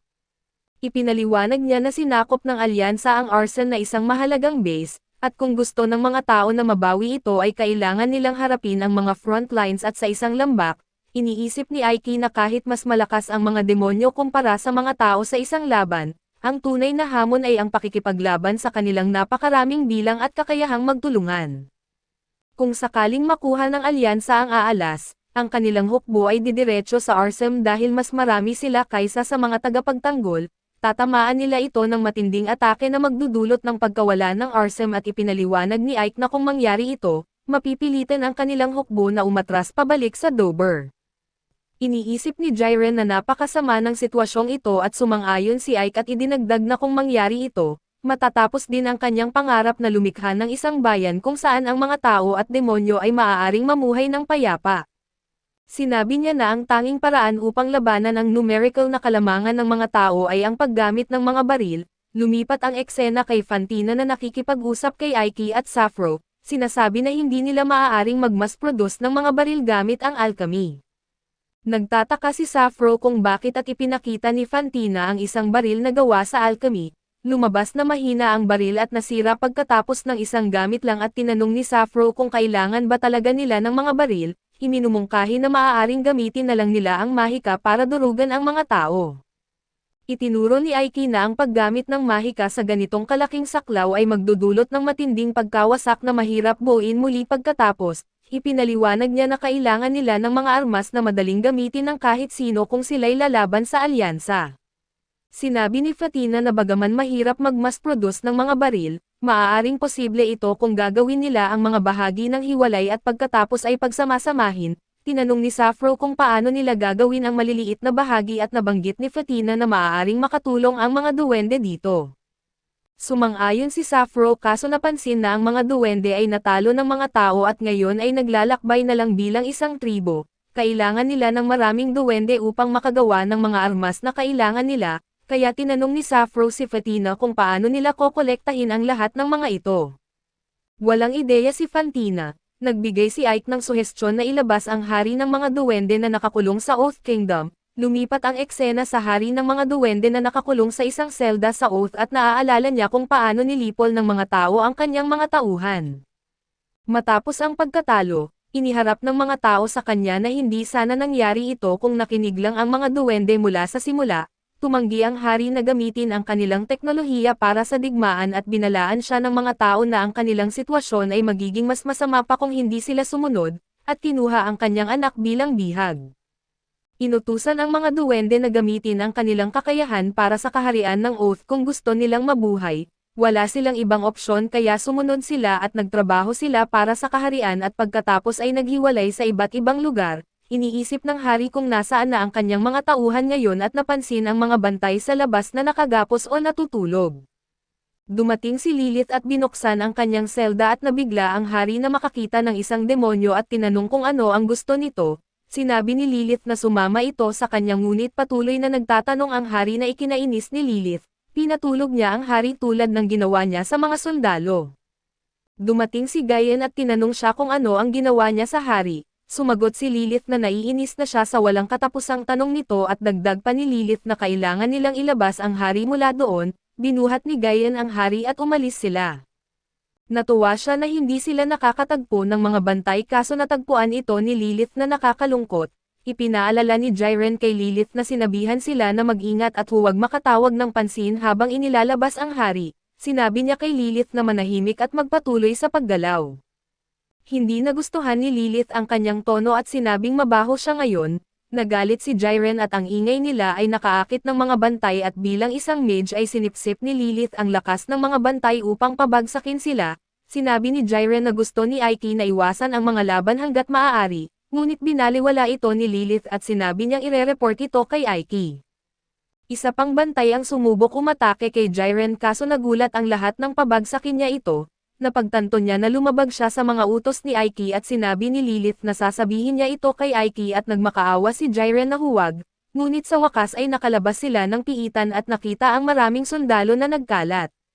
Nang makita ng mga sundalo ang mga demonyo ay agad silang nag-alerto, sinabi ni Jiren kay Lilith na gumawa ng aksyon kaya't sinipsip ni Lilith ang lakas ng mga sundalo pero hindi niya sila pinatay. Nakita ni Aiki mula sa malayo ang kaguluhan at iniisip na sinabihan silang huwag magpatawag ng pansin. Nakita niyang tumatakbo sina Lilith at Jiren mula sa mga sundalo dahil puno na si Lilith at hindi na makaka-absorb. Nagtataka si Jiren kung bakit marami pang sundalo doon at iniisip na dapat ay nakuha na ng alyansa ang karamihan sa kanila.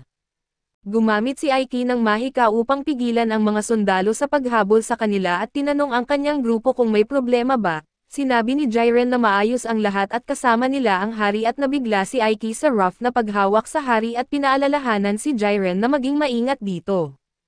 Nagising ang hari sa isang bahay sa lambak at nakita si Aiki sa tabi niya. Tinanong niya kung bakit siya pinalaya at ipinakita ni Aiki ang isang baril at tinanong kung makakagawa pa siya ng marami at nakita ni Gunther na medyo komplikado ito, ngunit naisip na kaya niyang gumawa pa ng marami. Bagaman wala siyang balak magtrabaho para sa mga demonyo, iniisip niyang gagamitin lang siya ni Aiki tulad ng ginawa ng mga tao at binanggit niyang hindi siya magiging alipin ng kahit sino. Ipinaliwanag ni Aiki na ito ay kinakailangan para sa kapayapaan sa pagitan ng mga tao at demonyo. Hindi maintindihan ng hari ang ibig sabihin nito kaya't inimbitahan siyang sumama at ipakita kung paano magkasamang namumuhay ang mga tao at demonyo sa kanyang lungsod. Ipinakita ni Aiki sa hari ang isang pandayan kung saan abala ang mga duwende sa paggawa ng mga baril. Nabigla ang hari sa nakita at nagkaroon ng emosyonal na muling pagkikita sa kanyang anak. Ipinaliwanag ng anak ni Gunther na dumating ang mga demonyo, binigyan sila ng lugar na matitirhan at pinagsama-sama silang lahat muli. Nagpasalamat ang mga duwende kay Aiki sa pagtupad sa kanyang pangako at sabik silang ipakita kung ano ang kaya nilang gawin bilang kapalit. Muling tinanong ni Aiki si Gunther kung susuportahan niya ang kanyang ambisyosong plano at pumayag si Gunther na tumulong. Nagkamay sila at napansin ni Gunther na mainit ang mga kamay ni Aiki para sa isang demonyo. Pagkatapos noon ay bumalik si Aiki sa kanyang pag-aaral at sinubukan ni Stella na gumawa ng tsaa para sa kanya kaso sinabi nito na magpahinga na lang siya. Sinabi ni Stella na mas gusto niyang maging abala para ma-distract ang kanyang sarili. Iminungkahi ni Aiki na magbasa na lang siya ng mga libro kung naghahanap siya ng gagawin at umamin si Stella na hindi siya marunong magbasa. Iniisip ni Aiki na mahalaga ang kakayahang magbasa at sinabi niyang tuturuan niya si Stella kapag may libreng oras siya at habang nagkakaroon sila ng tahimik na sandali, biglang pumasok ang succubus at tinanong ang katulong kung sinusubukan niyang maakit muli si Aiki. Kalma lang na sinagot ng katulong na tinutulungan lang niya ang kanyang amo ngunit nag-away sila tungkol dito, sinubukan na mapakalma ni Aiki ang dalawa at biglang pumasok si Jiren na nagsasabing may problema. Nakita nila na nagtipon na ang hukbo ng alyansa ng mga bansa sa labas ng Aalas, isang sundalo ang nagsabi sa general na pinalaya ng mga demonyo ang hari ng mga duwende, ngunit hindi na bahala ang general at sinabing walang silbi ang matandang iyon sa mga demonyo. Dumating pa ang isang sundalo at tinanong ng general kung ilang tropa ang nasa Aalas, iniulat ng sundalo na may 500 tropa ngayon ngunit darating pa ang mga brigade commanders kaya tataas pa ang bilang na iyon. Tinanong ng general ang kanilang kabuuang puwersa at nalaman na may 12,000 sundalo sila, tiwala ang general na hindi sila matatalo sa laban na iyon dahil sa kanilang dami. Kaso dito muna matatapos ang ating recap, salamat sa inyong panonood hanggang sa muli.